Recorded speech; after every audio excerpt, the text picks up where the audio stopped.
ಇವತ್ತು ನಾನು ಒಂದು ಪುಸ್ತಕನ ಪರಿಚಯ ಮಾಡ್ಕೊಳ್ತೀನಿ. ಎದೆಗೆ ಬಿದ್ದ ಅಕ್ಷರ ದೇವನೂರು ಮಹದೇವರು ಬರೆದಂತ ಪುಸ್ತಕ. ಕಡು ಬಡತನದ ಜೊತೆಗೆ ಹವಾಮಾನವು ಸೇರಿದ ಬಡತನ ಅಸ್ಪೃಶ್ಯರದ್ದು.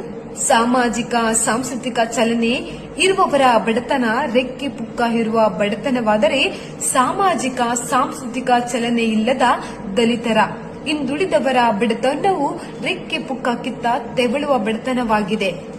ರೈಲು ಬಸ್ಸು ಕಾರಣಕ್ಕಾಗಿ ಅಕ್ಕಪಕ್ಕ ಕುಳಿತಿದ್ದೇವೆ. ಹೋಟೆಲ್ ಕಾರಣಕ್ಕಾಗಿ ಸಹಪಂಕ್ತಿ ಭೋಜನ ಮಾಡಿದ್ದೇವೆ.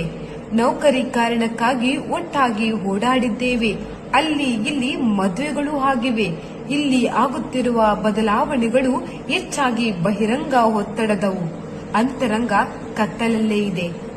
ಪಂಪ ಈಗೇನಾದರೂ ಬದುಕಿದ್ದರೆ ಅಂಚಿ ಕಡ್ಡಿ ಊರ್ವಶಿಯರು ಮಾತ್ರ ಆಯ್ಕೆ ಆಗುವಂತಿರುವ ವಿಶ್ವಸುಂದರಿಯ ಮಾನದಂಡಗಳನ್ನ ಪ್ರತಿಭಟಿಸುತ್ತಿದ್ದ ಹಾಗೂ ಟಿವಿಯಲ್ಲಿ ಬರುವ ಎಫ್ ಚಾನೆಲ್ ಆಫ್ ಮಾಡಿಬಿಡುತ್ತಿದ್ದ ಎಂದು ಕಾಣುತ್ತದೆ.